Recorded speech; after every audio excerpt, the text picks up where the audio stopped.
Picture this. It's the middle of January, the kind of cold where the air actually hurts your face, and you're doing what you always do. You nudge the thermostat up a couple of degrees without even looking at it. You open an app, and 40 minutes later, a stranger hands you hot food through your front door. Your fridge hums along, keeping a week of groceries fresh. Your phone charges on the counter, and if the power so much as flickers, you feel a little jolt of panic because you know, deep down, that almost everything keeping you warm and fed and comfortable is running on a current you cannot see and did not make. Now here's the uncomfortable part. Kill that current. All of it.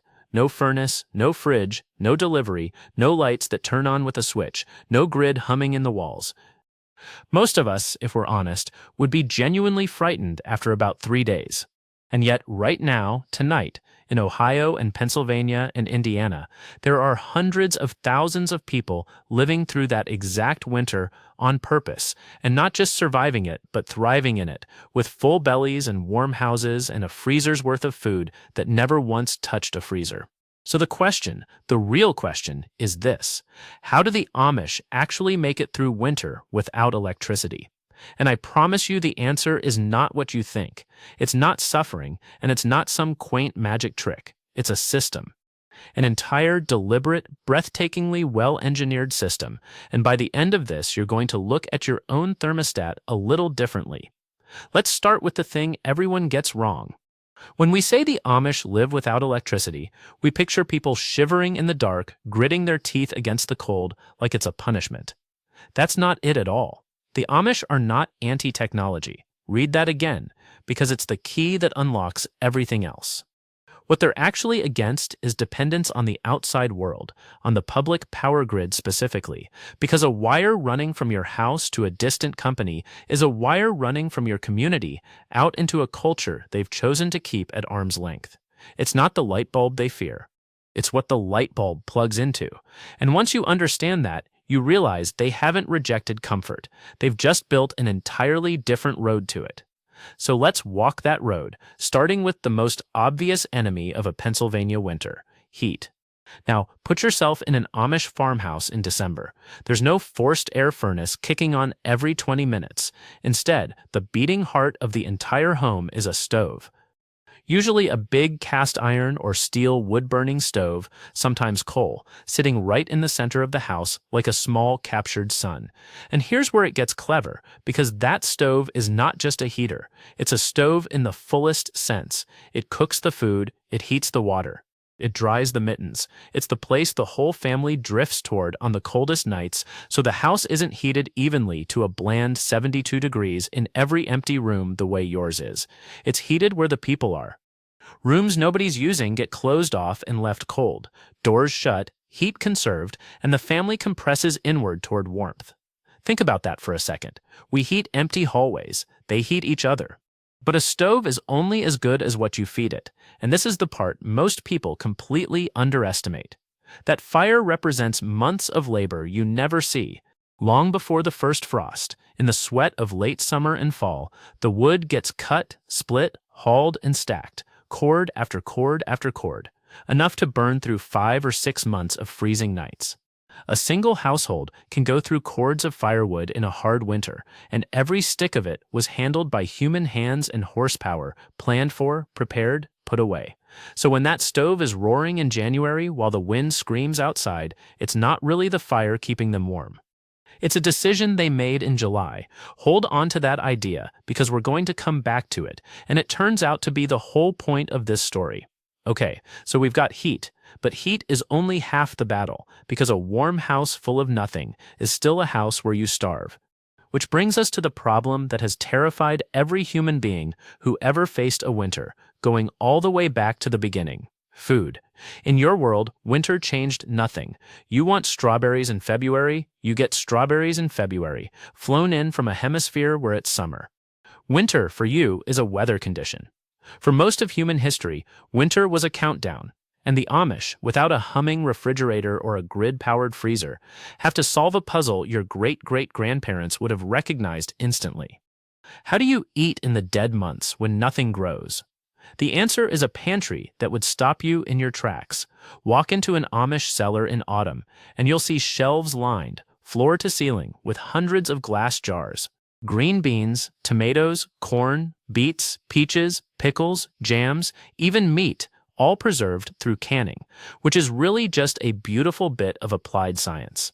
You heat the food in a sealed jar hot enough to kill everything that would spoil it. The lid seals as it cools, and you've essentially paused time inside the glass. No electricity required. Just heat, salt, sugar, vinegar, and an enormous amount of work done in the warm months for a payoff months later. And it doesn't stop at jars. Beneath the house or dug into a hillside, there's often a root cellar, and this is one of the oldest tricks humans ever figured out. A few feet underground, the earth holds a steady, cool temperature all year round, cold enough to keep potatoes, carrots, onions, cabbages, and apples fresh for months, but never so cold it freezes them. It's a refrigerator with no motor, no wire, no bill. It's just a hole in the ground, and the ground does the work for free. Now here's where it gets genuinely interesting, because you're probably wondering about meat. You can't grow a pig in a jar, and the Amish answer is so elegant it's almost funny. They let the season do it. Butchering happens in late fall and early winter, deliberately, when the outside air itself has turned into a walk-in cooler. Nature flips the refrigerator on in November, and they simply time their work to when it's running. Meat gets smoked, cured with salt, canned, or in modern Amish homes, kept in a freezer powered not by grid electricity, but by propane or a diesel generator. Because remember, the rule was never about the technology, it was about the wire to the outside. And then there's ice, and this is the part one love most. The detail that sounds like it belongs in another century entirely, because it does, and yet it's still happening. In the depth of winter, when a pond freezes thick, Amish families cut the ice into massive blocks, haul them out, and pack them into an ice house buried in sawdust or straw. Sawdust, it turns out, is a shockingly good insulator, and packed tight and shaded, that harvested winter can last deep into the summer, cooling milk and food through July and August. Let that sink in. They are storing the cold of January to use in the heat of August. They're not fighting the seasons, they're farming them. So let's zoom out for a second, because a pattern is starting to emerge, and it's bigger than stoves and jars and ice. Everything we've talked about has one thing in common. None of it happens in winter. The wood is cut in summer. The food is grown, canned, and cellared in the harvest. The ice is even a bank you draw on later. By the time the snow falls, the survival is already done. Winter for the Amish isn't the emergency. Winter is the exam you studied for all year. And that reframes the entire question, doesn't it? Because we started by asking how they survive the cold, and the honest answer is that they don't survive it in the moment at all. They out-prepared it months in advance. But there's a piece missing, and it's the piece that most outsiders never see, the invisible infrastructure holding all of this up. Because here's the thing, you cannot do all of that alone. No single family, no matter how tough, can cut the wood and can the harvest and butcher the animals and harvest the ice and still run a farm, not by themselves, not reliably, not every single year, with no room for error. So what's actually keeping them warm isn't just the stove or the cellar, it's each other. Community for the Amish is not a nice sentiment on a greeting card. It is load-bearing infrastructure, as real and as necessary as the walls of the house. You've probably heard of a barn raising, that almost mythical image of an entire community showing up and building a barn in a single day. But that's not a one-off spectacle. That's just the visible tip of something that runs constantly, quietly, all winter long. When a family's stores run short, neighbors fill the gap. When someone's sick, someone else does their chores. When the snow buries a lane, hands appear to dig it out. There's no insurance company on the phone, no government form, no waiting. There's a knock at the door and a neighbor with a shovel. Think about what that actually means. We spend our whole lives building a safety net out of money and institutions and subscriptions, a net made of strangers we pay. They built theirs out of people they know by name. And in a brutal winter, when something inevitably goes wrong, and something always goes wrong, that human net is the difference between a hard week and a catastrophe. That knowledge, how to can, how to cure, how to read the weather, how to keep a horse healthy in the ice, how to birth a calf in a January barn, is passed down hand to hand, parent to child, generation to generation. It's a library with no wires, and it can't be switched off. Now here's where it gets complicated, because I don't want to hand you a postcard. This life is not soft, and it's not free of danger. Chimney fires are a genuine and deadly risk when you heat with wood, and every home has an open flame. Kerosene and propane lamps, the warm glow that lights the long, dark evenings, come with the constant hazard of fire in a wooden house full of children. Frostbite and hypothermia are not abstractions when your commute is an open buggy behind a horse in a snowstorm, or when your barn chores don't pause because it hit 10 below. The romance we project onto this, the cozy lamplight and the crackling fire, is real, but it sits right beside real risk, and the Amish know it better than anyone. They're not playing at pioneer life. They're living the actual thing, with the actual stakes, and their preparation isn't nostalgia. It's necessity. Which brings us to the last line of defense, the one wrapped right around the body, and it's a technology so old we forget it's technology at all: clothing. Long before the first Amish family, humans figured out the single greatest survival hack in our history, that we could take the warmth off another animal's back and wear it as our own, and the Amish lean into that hard, layered wool, which keeps its warmth even when it's damp, unlike the cotton most of us are wearing right now, which turns into a wet, cold rag the moment you sweat. Heavy coats, thick socks, quilts stacked deep on the beds, most of it hand-sewn, made to last years and be mended rather than tossed. Their clothing isn't a fashion statement, and it isn't an accident. It's insulation you can walk around in, a portable version of that closed-off, heat-where-the-people-are logic we saw inside the house. Every layer is a decision to trap heat your own body already made and refuse to let winter steal it back. And the horses, those patient animals pulling the buggies through the drifts, get their own care, blankets and warm barns and feed stored up from the summer fields, because in this world your transportation is alive, and a living engine has to be kept warm too. So now, finally, we can answer the question we started with, and the answer turns out to be far stranger and far more beautiful than shivering in the dark. How do the Amish survive winter without electricity? They don't survive it. They dissolve it. They take the single terrifying season and spread it out across the other 3, cutting it into 1,000 small tasks done in warmth and daylight, so that by the time the cold arrives, it has almost nothing left to threaten.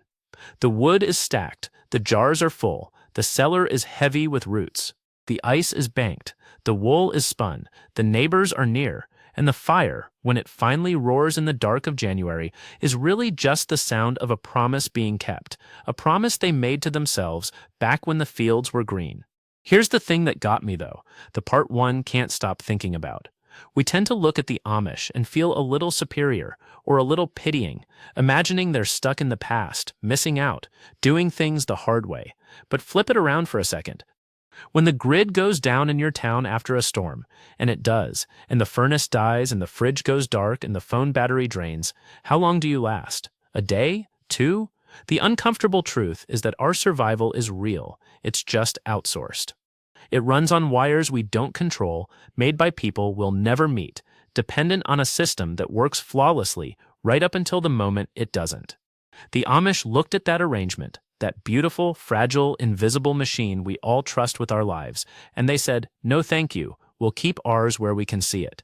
And so the real superpower here was never the stove or the cellar or even the wool, it was foresight. The simple, radical, deeply human act of looking at a future problem and paying for it in sweat today. That's the same instinct that got our species through every ice age and every famine that ever tried to end us. The ability to imagine a winter that hasn't come yet and prepare for it while the sun still shines. We didn't outmuscle the cold, we outthought it. And the Amish, in the middle of a world that has almost entirely forgotten how, are still quietly, stubbornly, keeping that oldest human skill alive. So the next time the temperature drops and you reach out and tap that little box on the wall and warm air just appears, no wood, no work, no worry, take 1 second and actually feel how astonishing that is, how much invisible effort and how many unseen strangers stand behind that single degree of comfort. It's a miracle Genuinely. It's just a miracle that arrived so easily we stopped noticing it was there. The Amish never stopped noticing. That's the whole difference. They know exactly what it costs to be warm because every winter they pay it themselves with their own hands months before the snow ever falls. And maybe that's the thing worth carrying out of all this. Not that you should go cut a cord of wood, but that comfort is never really free. Somebody, somewhere, prepared for it. The only question that's ever really mattered is whether that somebody is going to be you.